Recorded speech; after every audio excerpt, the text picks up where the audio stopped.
The first step of any financial counselling is for the financial counsellor to greet the client and establish a rapport. The financial counsellor then explains that the financial counselling process is confidential. Hi Joanne, how are you today? Pretty good, thanks. How about you? Yeah, good, thank you very much for asking. How did you go with parking?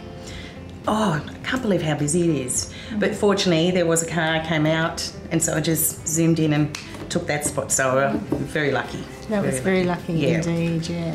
So you know this is a free service? Yes. I've been informed on that. So Okay. And how did you go with the form that the receptionist gave you, the personal details form? I think it went pretty well. Yeah. I just hope you can understand Yeah. it. So No, that should be fine, thank you. Now, the other thing I need to let you know is that this is a confidential service. right. What we talk about here in the room doesn't go outside of the room. Oh, good. And there are some mandatory reporting requirements though. Right. So if it came to my attention, for example, if there were any children at risk, or if there was any potential harm to yourself or anyone else, then I would have to report that. Oh, okay. Yeah, that's fine. Thanks. Okay. The nature and purpose of the financial counselling process is explained to the client so that they can make informed choices. The client can be assisted by being referred to other professionals or services upon their request or if required. The financial counsellor should remember that the client has the right to view their file in the presence of their financial counsellor upon request. The file may also be subpoenaed for legal purposes at any time, although this does not happen frequently.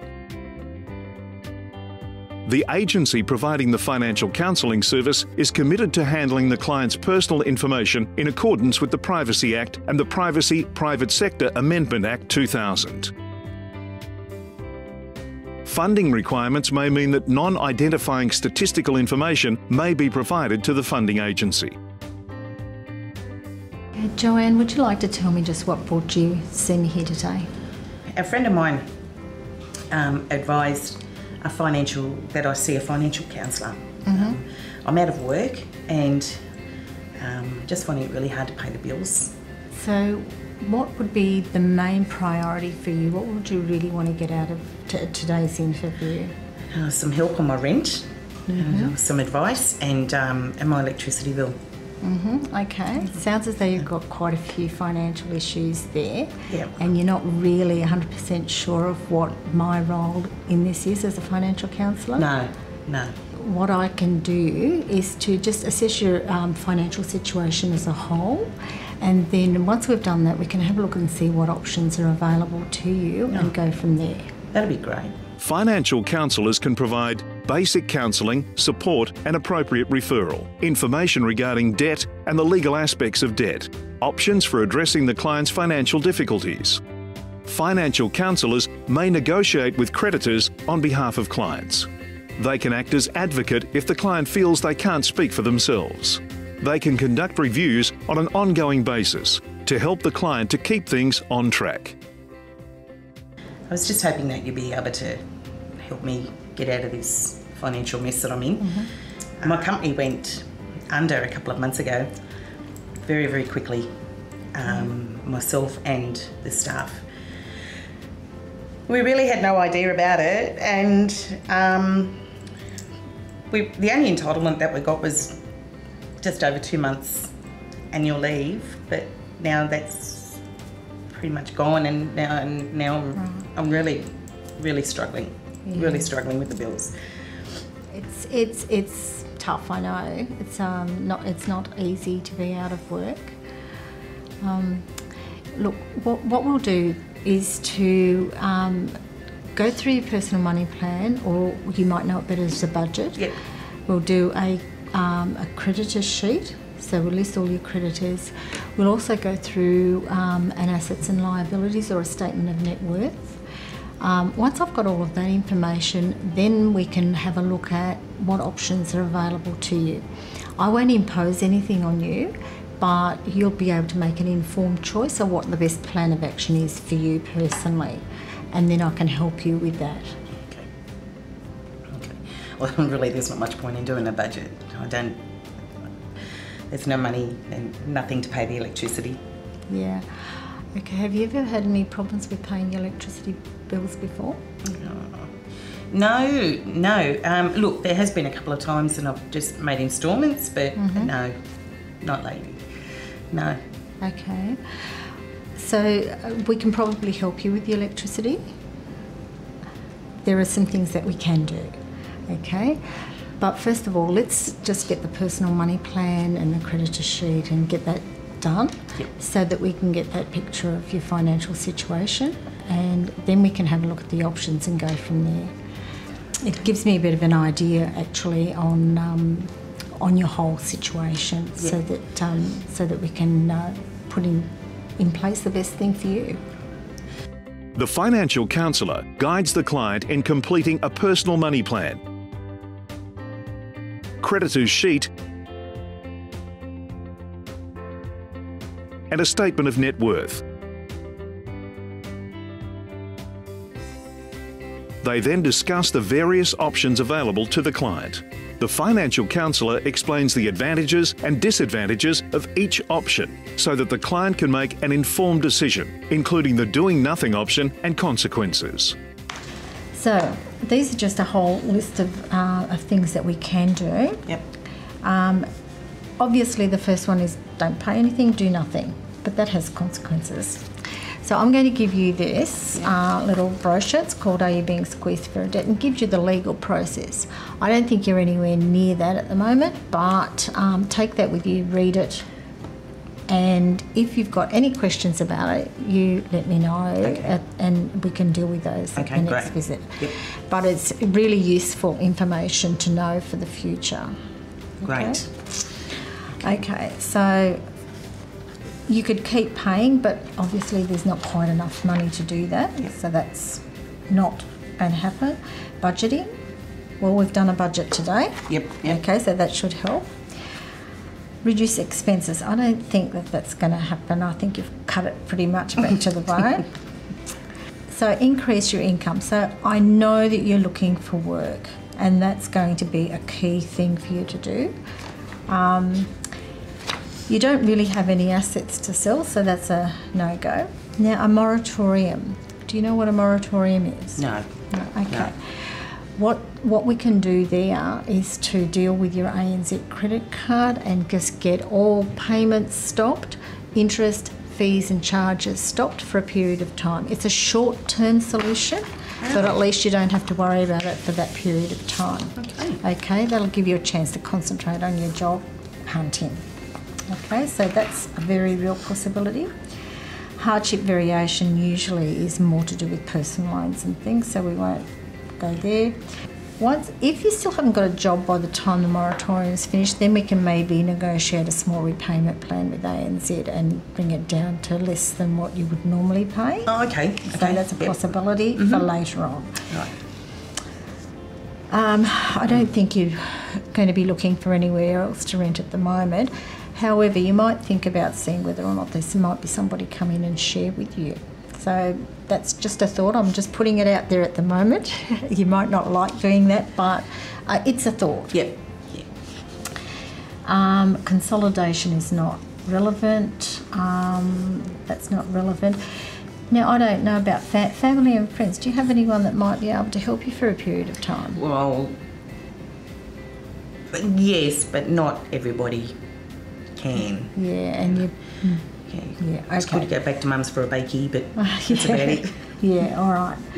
Okay, so, but that's sort of maybe something in the background that maybe there's somebody that could help you out later on, if really necessary. Oh, yeah? okay.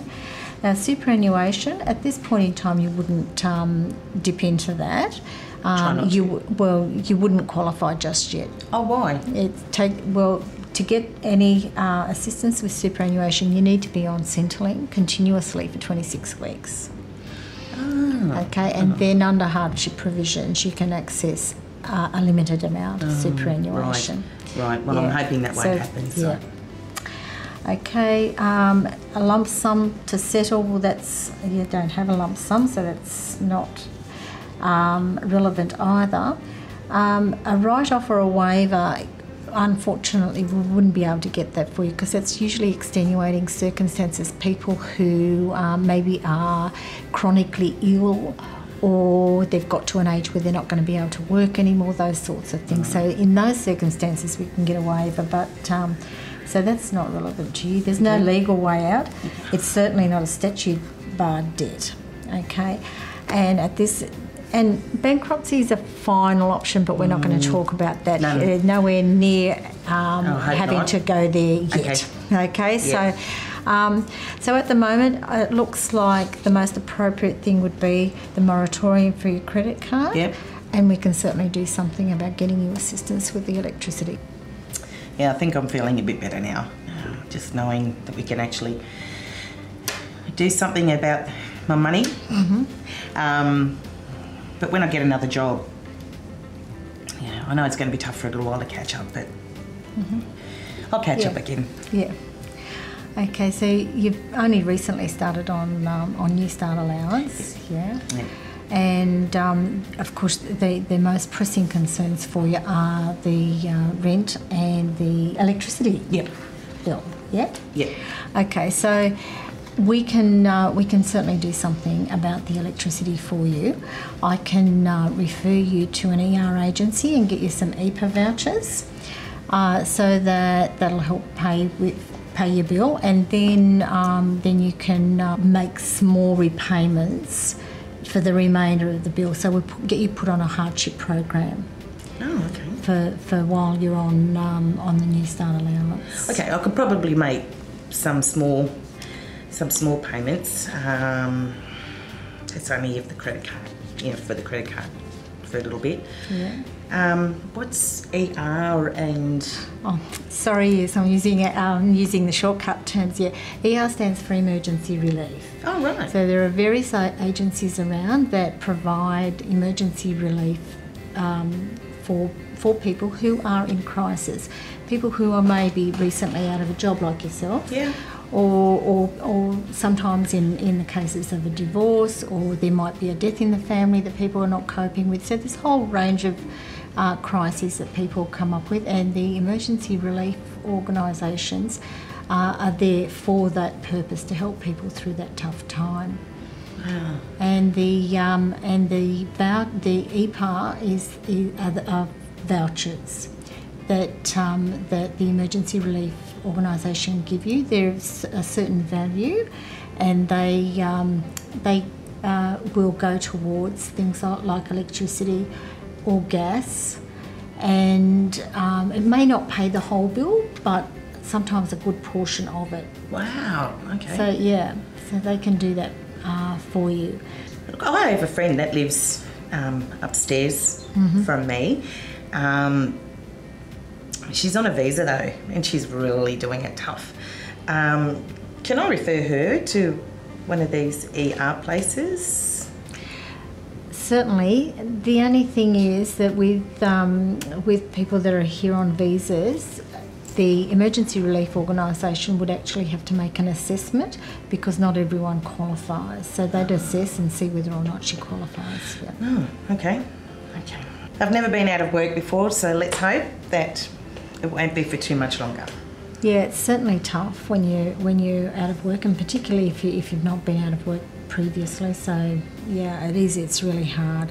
Look, what I'm going to do is I'm going to give you a letter to take to the Emergency Relief Organisation, Right. together with your personal money plan. There's a personal money plan in there as well. Okay. So that'll just to let them know that I believe that you're in hardship at the moment. Thank you. And this is your copy of the personal money plan to take with you, so that you've got a copy as well. Yep. Okay. Now, whilst you're off doing that and getting some assistance, what I can do is I can contact ANZ for you and look at getting a moratorium. Before I can do that though, I'm going to just need to get you to sign the authority. It's a privacy authority. This authority gives me the permission to speak to ANZ on your behalf. Okay. Also, they, as you can see down here, it says that it requests that you deal with my agent and not contact me directly in relation to the accounts. So that stops any harassment. That'll be good. Yeah. Okay, so I just need you to just, don't worry about the top bit there, I'll do that later, but just that bit there, so your name there and your date of birth. Sure. And if you sign it down the bottom, then I'll be able to do something about getting a moratorium for you from ANZ. That's great. That'll then just give you a bit of a chance to not have to worry about all the financial stuff, and you can concentrate on getting a job. Concentrate on the interviews. That'll be good. Yeah. That'll be good. Now I'll also give you the names and addresses and the telephone numbers of some of the agencies that are in your area. Oh, okay. Okay, great. Okay. Great, thank you.